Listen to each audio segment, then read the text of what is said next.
So the outstanding question remains of how to settle the rest of the international club football season. If the remaining fixtures cannot be completed, which teams will be champions? Which teams will finish in the top 4?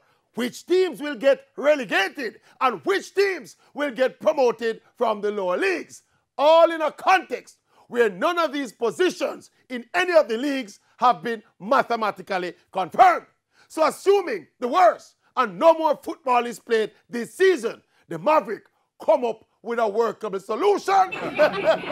Instead of declaring the season null and void, how about the league bosses deciding on a cut-off point based on the percentage of the season completed?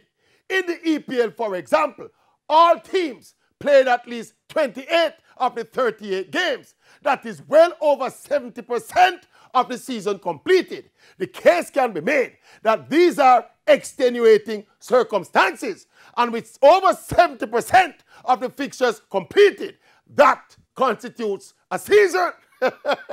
And the results as is stand. So the league leaders as is are all crowned champions. The top 6 qualify as is for Europe.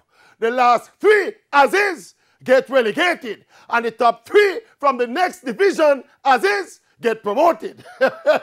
And going forward, this will be known as the as is rule. Yeah, man, the as is rule. Yes, yes.